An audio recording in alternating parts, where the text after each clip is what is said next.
Welcome into the Fantasy Football Diagnostics Podcast, where we provide you with your weekly diagnosis of everything fantasy football. Whether it's season-long leagues, dynasty, DFS, or sometimes even IDP, we got you covered all year long.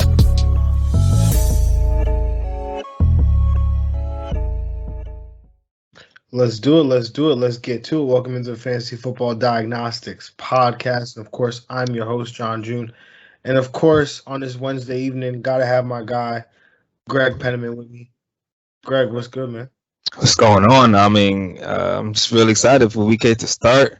Week 10. We have week 10. We got 5 regular season weeks left for fantasy football. So this the final stretch is where playoffs are being made.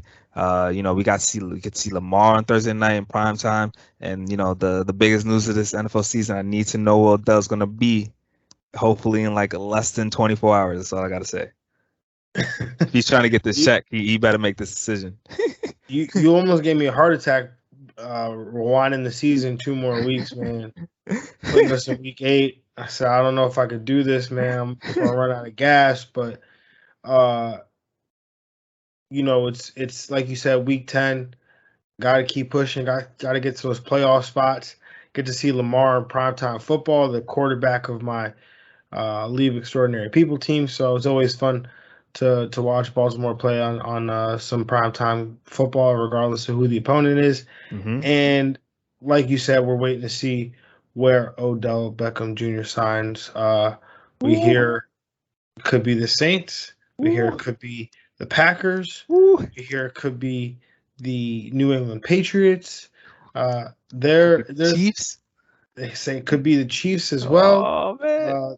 There's an opportunity here for one of these teams to really get a player who may not be the player he once was, but still a talented player, and somebody who can help them win, and somebody who, if he's available on your fantasy on your waiver wire, that you definitely should pick him up, scoop him up in anticipation of where he lands.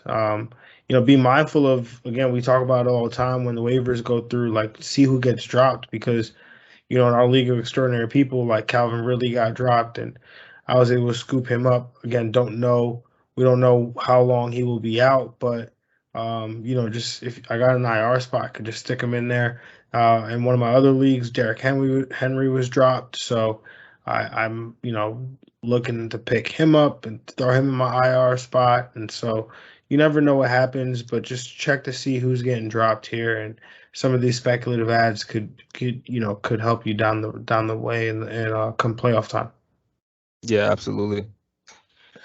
All right, moving on to obviously it's Thursday Night Football, but we got to cover the streams of the week. So without further ado, Greg, let's jump right into it. Quarterback stream of the week, man. What do you got? I'm gonna go with Teddy Bridgewater going against Philly. When I checked it out, it was 26% roster. I'm not sure if that went up, but he's got Philly this week. Produced 3 QB1 weeks thus far this season. He's fresh off a QB6 week versus Dallas last week. Decent matchup this week. All his weapons are back, though, including Noah Fant. Teddy won't have a problem creating points. I think he gets you a solid high in QB2 week, that QB13 range. So, yeah, I like his week this week. I definitely like that one. I definitely thought about it, and I definitely said, no, there's no way Greg won't pick him. So. Yeah, this is like a Hall of Fame stream of the week, Teddy Bridgewater. Hall of Fame stream of the week. I like it.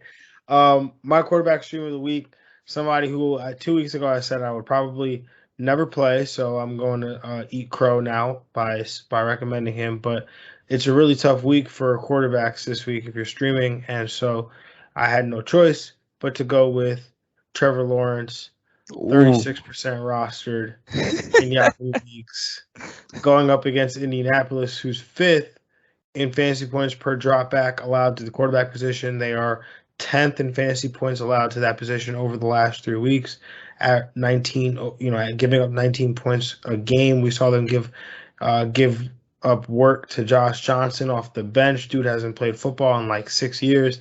Trevor Lawrence has not been great, but it's not a great week, like I said, for quarterback streamers. I think Lawrence will get you close enough to that top 12 with his production this week. Yeah, and they throw the ball an insane amount of time, so he could always get some garbage time points. You need that. Definitely, man. Greg, who's your tight end stream of the week this week, man? Yeah, I'm gonna go back to the well with Tyler Conklin. I mean, he's 33% rostered. He's got the good matchup again this week. He's hit tight end one category 3 times this season. Also top 12 tight end in total targets. He's averaging 5.5 a game. He's in a potential shootout against the Chargers. I mean, this is a team that is gonna be top 10 in pass attempts. Minnesota, I'm talking about. So yeah, I like his play again. I like his matchup. I was banking on you not going back to the well. Yeah, I mean, there's not really a lot to go to in this well. I mean, Logan Thomas is coming back, so that's good for people. Hopefully, if he got dropped, pick them up. Yeah, I mean, I guess just to add to what you've already said, because Tyler Conklin, if you haven't guessed it, was my stream of the week as well. The Chargers are 9th in fantasy points allowed to the tight ends over their last 3 games, giving up 13.7 per game to that position during that span. Conklin's 3rd on the team with targets over the last 3 weeks, 23% target share. Again, didn't have a monster performance last week, but I think it's coming. He has 2 good matchups in a row. He's getting the target volume. I think one of these games has to hit. But I will throw out, we will not do that to the people. We'll throw out old reliable Dan Arnold, 26% rostered. He's still out there, y'all. I'm not sure how that's so low. He's been money this year as a low end tight end one. I mean, I guess if you're playing in half PPR, he's like not worth much to you, but in full, he's been awesome. Yeah. I mean, if Pat Freiermuth is still out there, he should have been picked up too.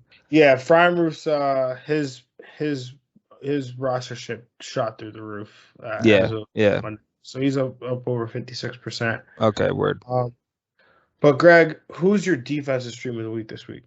I'm gonna go with early in the week. I was looking at it. I have Tennessee this week. They were at 12% and they shot up to 48%. Right when I was checking them out just to see how much they got added after, and they definitely got added. So definitely a great play versus New Orleans. I mean, they're coming off their best game, 5 sacks, 2 picks, 2 straight games with a defensive touchdown. Going against New Orleans, they're bottom 5 in yards per game. New Orleans is. Like, it's a safe matchup, definitely. Tennessee, it's here to play. Also, a tough week for defensive streams of the week as well. Like, it's a rough week. I thought I had a really good one here. Nah. I was like, Tennessee. Nobody's ever going to pick Tennessee, right? Nah, 48% rostered. But here you go, Tennessee. Like you said, they've been dominant over the last 3 weeks. They get New Orleans, not a scary matchup at all in a game where they're favored. But the one thing I really do like about Tennessee, if they are available, and the reason why you should definitely scoop them up ahead of this game, is they get Houston, Jacksonville, Miami in 3 of their next 6 games. So that's ideal. You gotta love that. And that Miami game comes championship week, so you definitely have to love Tennessee. And I will not. I'm sorry, people. I will not give you another stream because it's a really tough week. I was going through them. Man, it's not the next closest thing. You were bold, so I guess Cleveland. They're over 56% right now. Oh yeah, no, you're right. Cleveland's 56% roster. Can't even go with them. If you're bold, I would, go Vegas, but against Kansas City. That would be bold, or is it these days? That's what I'm saying. That's what I'm saying. Oh man. All right, let's break down some Thursday night football. And so we've got the 6-2 Baltimore Ravens traveling to Miami to take on the 2-7 Miami Dolphins. 46.5 point total according to FanDuel Sportsbook. The Baltimore Ravens are 7.5 point favorites. In terms of the weather, there is some rain expected in this game, but we should be okay for the actual game. Latavius Murray, he's doubtful. Sammy Watkins, he's questionable with a thigh. Nick Boyle is questionable. Guard Patrick McCarron for Baltimore, he's doubtful. On the Miami side, Tua is questionable with this finger injury, it seems. And then guard Greg Manns was added to the IR. And just to piggyback on the Tua thing, it seems like they're most likely leaning towards keeping him out. It seems like they're prepared for Jacoby Brissett to start his 2nd straight game. I believe it's his 5th start on the year. So seems like Jacoby Brissett will be the trigger man for the Miami Dolphins. In terms of the game here, I am going to take the over here. I'm going to take Baltimore to cover. I'm going to take Baltimore to win. On the Baltimore side, Lamar definitely QB1. I think there is some danger, not danger, but there's some possibility of a limited upside with Lamar because, one of the things you notice is that when they are playing when they do play with a lead, like Lamar doesn't carry the ball all that much, and so that kind of caps that upside. And if they're getting this lead, then they're also not going to be throwing the ball all that much either. So I think Lamar's upside is capped for to an extent, but obviously you're still going to roll him out there as a QB1 option. For Hollywood, he's been on one. 6th at the position in fantasy points per game. He has a 32% target share over the last 3 weeks. You got to continue to fire him up. Mark Andrews, he's the top option at the tight end position. Latavius Murray, he's doubtful. So Devontae Freeman, I think he makes a definitely a nice RB2 option this week. I also think Lev Bell has some RB2 upside as well. He saw 11 carries last week, 40 yards and a touchdown. So definitely with the favorable game script, 7.5-point favorites. I think that he has an opportunity here to provide some production. And then Rashad Bateman, I think he makes a decent flex option. Don't know if he's much more than that, especially not in this game with this potential game script. But he's definitely somebody who's been playing well. He's definitely flashed. So just continue to stash him on your bench because as they get into these higher total games with these back and forth natures, I mean, we saw Lamar throw the ball 41 times last week, 31 the week before. He's thrown the ball a ton this year. So definitely expect that to pick up as the year progresses. And on the Miami side, Mike Gesicki, he's in a great spot here against Baltimore, who obviously is a team that we like to target with our tight ends. So definitely start him up this week. Jalen Waddle continues to be a PPR machine, so fire him up. Just continue to do that. And then Myles Gaskin, RB3 with some RB2 upside. I'm willing to play him though. Has been much better over these last couple weeks, so I'm willing to throw him out there. Yeah, I'm also good with you. I'm gonna take the over. I'm gonna take Baltimore to cover and Baltimore to win. With Baltimore, I agree with you. You're playing Lamar as a QB1. It's a perfect matchup for him in the first half. Hopefully, it's not too much of a blowout. We don't want that. We want to try to Miami to keep it a little close so it doesn't, Lamar doesn't just end up getting capped at that potential. Murray is doubtful, so I do like Freeman and Bell. Both of them are in that RB3 category. I do think Freeman has the higher upside. He's got 3 touchdowns in as many games. He's also been a PPR top 25 back the last 3 weeks, so he's been falling in that low end RB2 range. Hollywood Brown, weekly wide receiver 1. Mark Andrews, firing him up. Elite tight end 1. Definitely like Bateman. I like him more without Sammy Watkins. We'll see how that usage is going to be here. But I agree, Bateman's totally a stash, and just the talent I think can beat Watkins down the stretch in fantasy championships to help you down the line. On Miami side, like Myles Gaskin, low in RB2 range. The matchup's favorable. Definitely like him in PPR leagues. He's getting about 5.1 targets per game. 3rd at his position. Also, it's coming off a season high in snap share and season high in routes run at 30. So it's a good sign for him and his usage. Jalen Waddle, target machine, man, 8.9 targets a game. He also leads receivers in routes run, so that's really good from him. You're playing him and Mike Gesicki every week, tied in 1. Yeah, it's really nice, easy game for Miami. I like to talk about these 3 every week. Yeah, definitely. It's interesting how we talk about these 3 Miami pass catchers every week, but not often we speak about the quarterback. Anything, any interest in Jacoby Brissett at all this week? I mean, he doesn't kill you, so but I mean, there's Joe Burrow's the only one on bye, and Kyler Murray and Aaron Rodgers are the only other 2 quarterbacks that are in super concerned. So probably I'd still take Teddy. I still maybe take Ben over Jacoby Brissett this week too. Ben, big I know. Ben. Guess it's Detroit. That's the only reason why. It is Detroit. All right.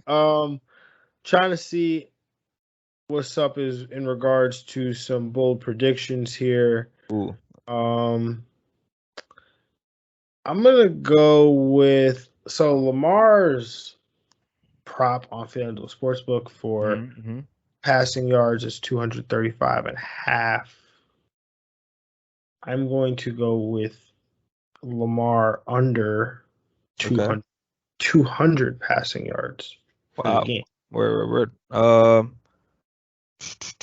gonna go with. I think Mark Andrews gets 2 touchdowns in this game. Yeah, I think he just keeps balling out. He's been a red zone machine too, so I think Mark Andrews gets a touchdown 2 times. I like that. Two times. Okay. So hopefully under 200 for Lamar and 2 passing touchdowns. Yeah, he's a super efficient quarterback, so he can get. Yeah, especially when they get down by the red zone. Yeah. Maybe some Jacoby Brissett, like interception, shorten the field position a little bit. True. Something like that. So everybody, we'll catch y'all tomorrow for our part 1 previews, and obviously you can catch part 2. We'll probably be released a little bit early on. You'll get it on Friday, so so be on the lookout for that as well. But until next time, y'all, have a good one, and we are out of here. Peace. Yeah.